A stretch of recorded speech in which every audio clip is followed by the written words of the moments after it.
Yeah.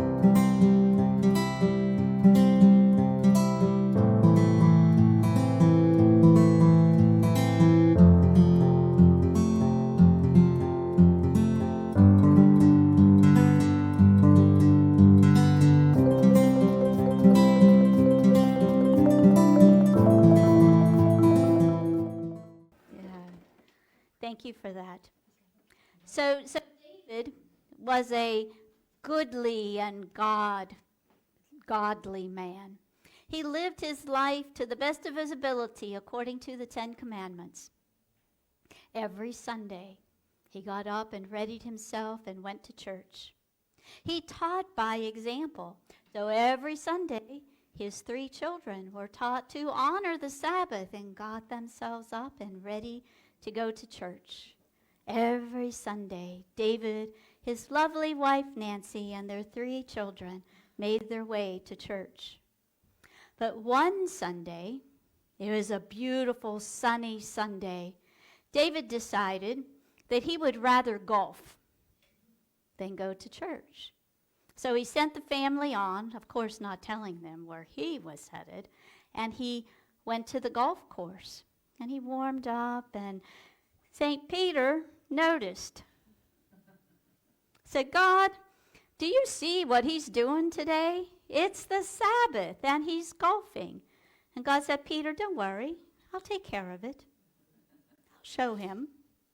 So David hit a ball 350 feet for a hole-in-one, his first shot. He was so excited. And he went on the rest of his golf game, and he had a spectacular game. The best game of his life, in fact. Well, St. Peter's getting a little bit flustered now, and he really wants to take things into his own hands, and it was a stern look from God that kept him from punishing David. God said, "Peter, be patient. I'll take care of it." "But God," Peter said, "he's golfing like he's never golfed before." And David was just so proud of himself and excited, and he headed home. And Peter said, "God, you said that you would take care and punish him for not honoring the Sabbath."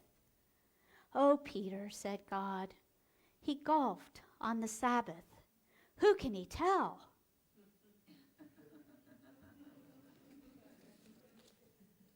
"Remember the Sabbath and keep it holy. 6 days you shall labor and do all your work. But on the 7th day is a Sabbath to the Lord your God. In it you shall not do any work. For 6 days the Lord made heaven and earth and the sea and all that's in it, and he rested on the 7th. Therefore the Lord blessed the Sabbath and made it holy." Exodus 20:8-11. So on March 7th in the year 321, the Roman Emperor Constantine issued a decree making Sunday the Sabbath, a day of rest from labor. And this is what he said: "All judges and city people and all the craftsmen shall rest upon this day of the sun." So the Sabbath became the Sunday. And here we're gathered today. Some of you may consider this your Sabbath. But many faith traditions, our Jewish brothers and sisters, those Christians who practice in the Seventh-day Adventists, honor Saturday as their Sabbath. Now today might be the Sabbath for you, but it's not for me. Tomorrow is my Sabbath. Tomorrow is my day of rest.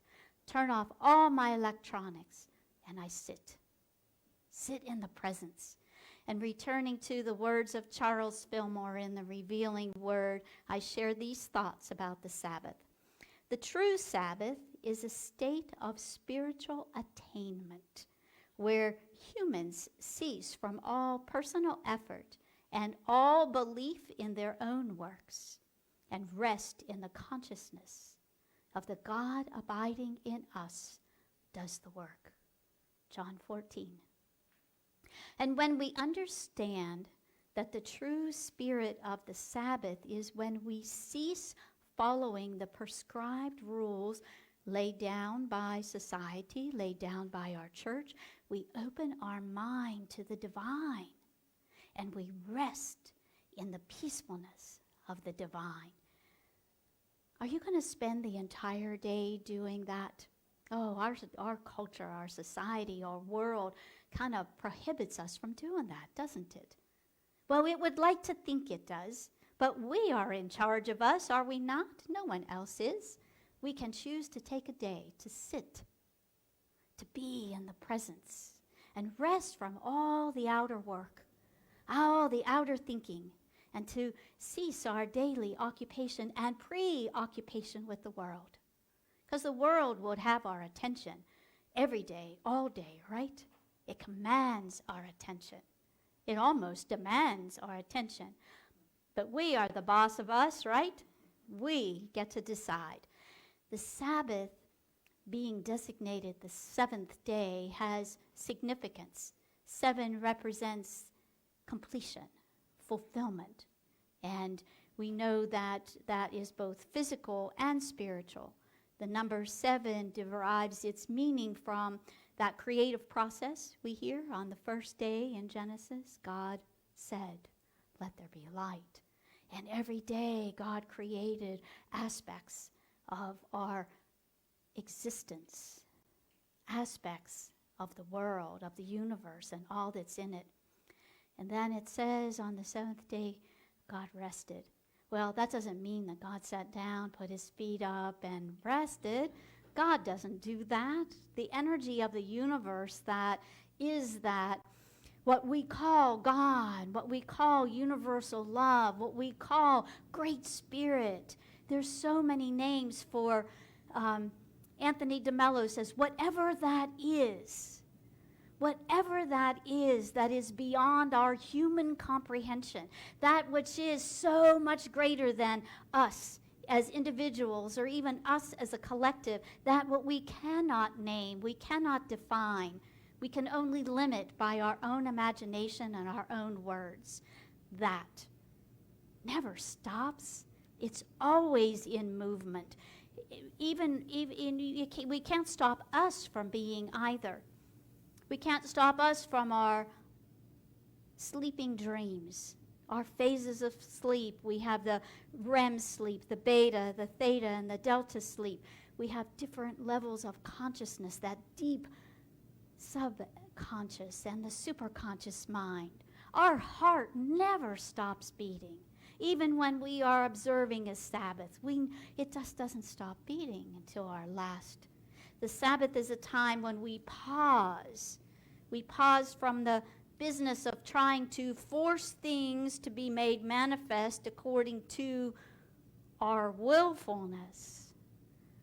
It's a time when we stop fussing over the details of how our divine inspirations come into existence, what they will look like, what they will feel like, when will they appear. Those desires of our heart that are divinely inspired, we can't wait for them. So we wonder, and we fret, and we fuss.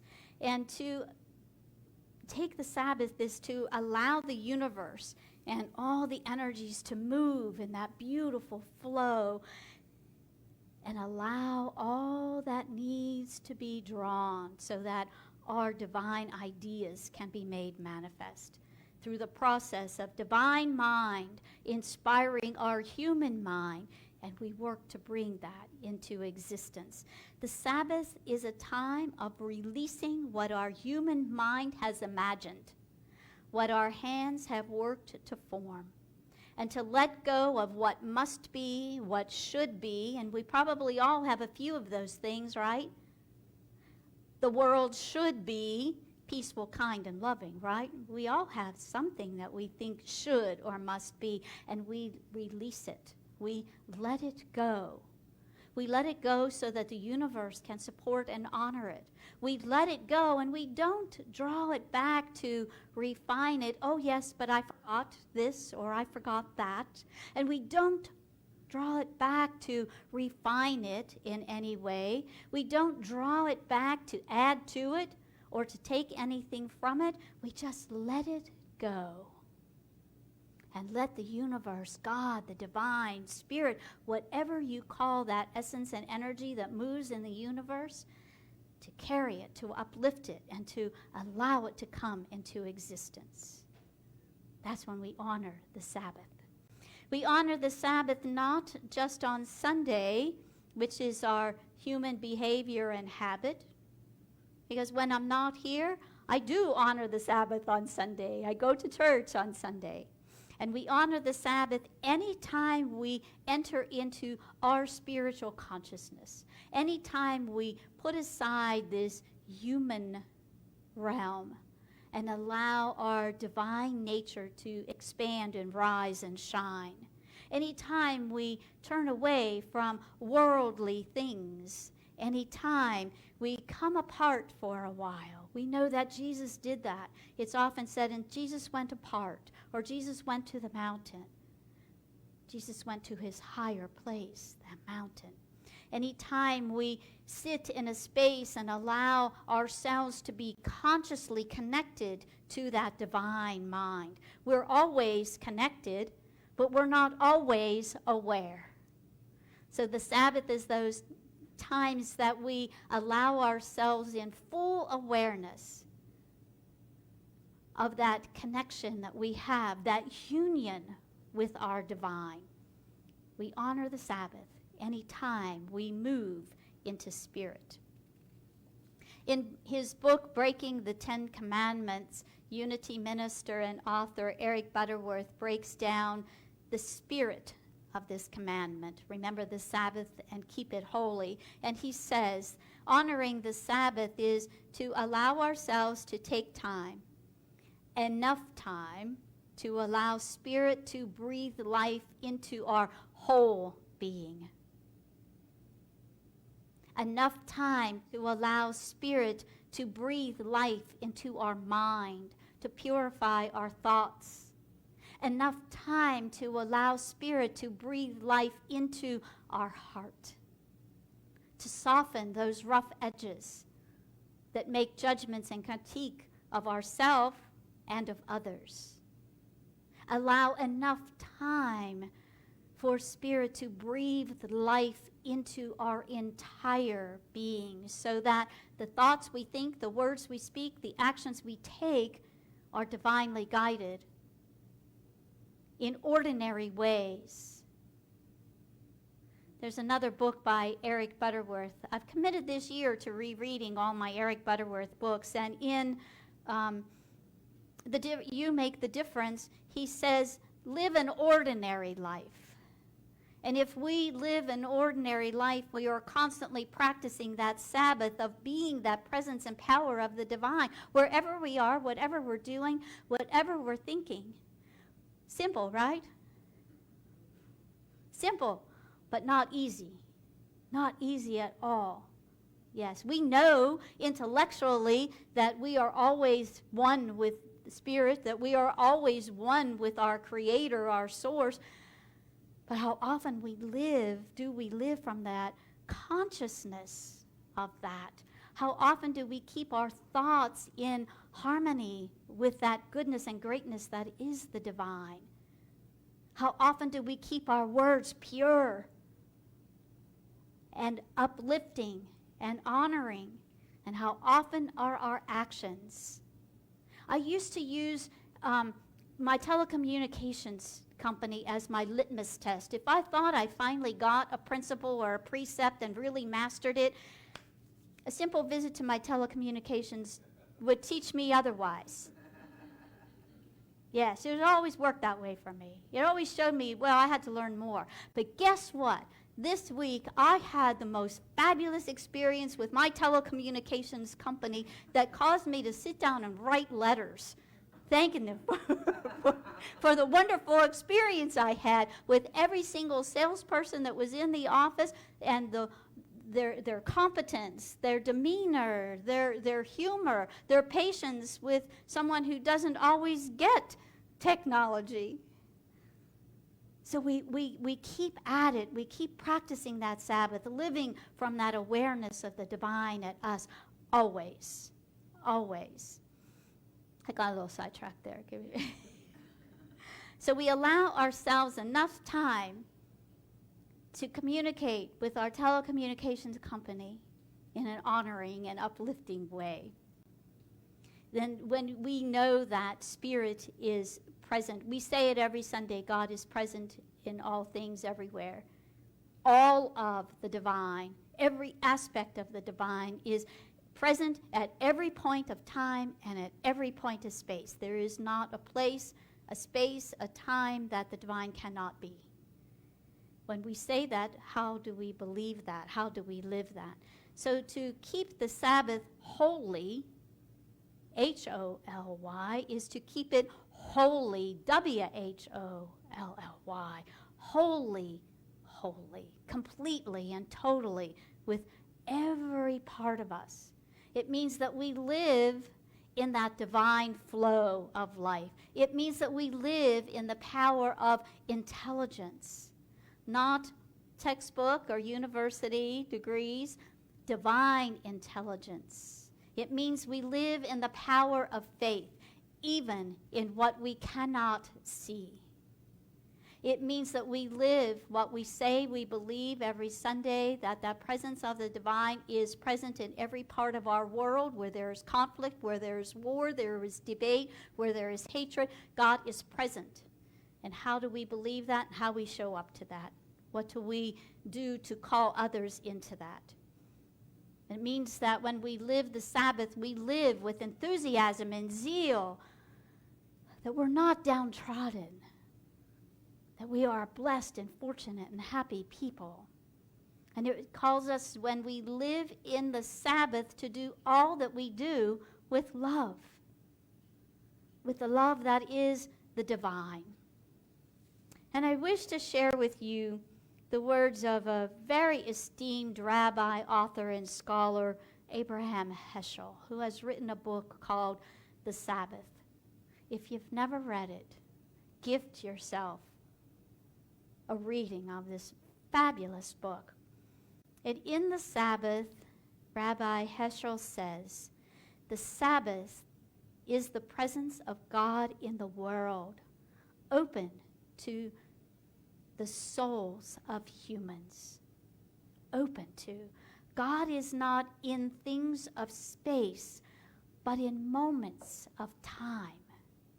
God is in every moment that you experienced before this, as well as this, as well as every moment you will experience for the rest of today, the rest of this week, your life.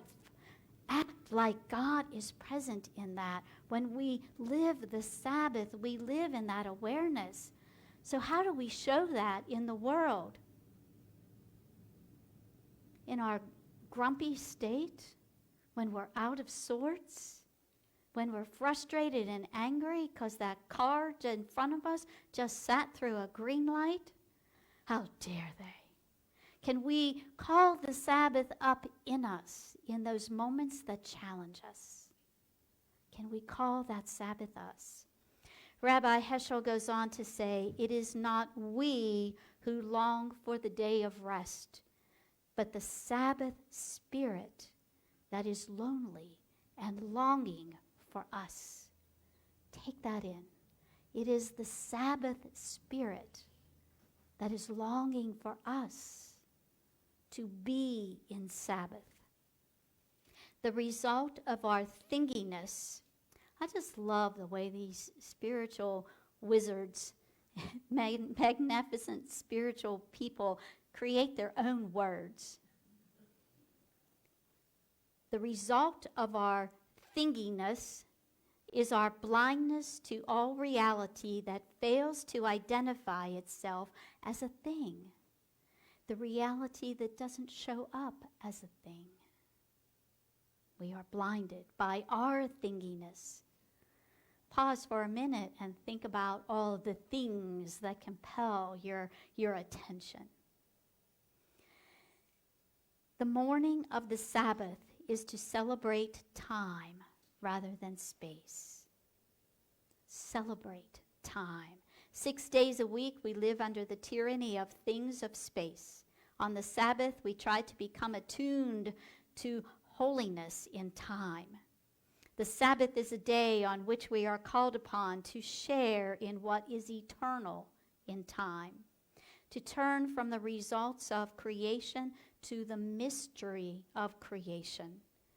From the world of creation to the creation of the world.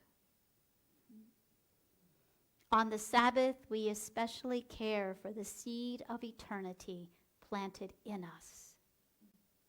Take that in. I heard that. Mm-hmm. Take that in. Allow it to move you. If you're not moved by that, sit with it for a minute and hear the words again. On the Sabbath, we especially care for the seed of eternity that is planted within us. Nurture that seed of eternity. Imagine that. Love of the Sabbath is the love of humans for what they and God have in common. So think of all that we have in common with God and what God has in common with us. Is it not written that God created us in his image and his likeness? In his image and his likeness, he created us. And not only at the end of that creation did God call us good, God called us very good. Tend to the seed of eternity that is planted in us. Honor the Sabbath and keep it holy. And as we close each lesson with, let all you do be done with love. Namaste.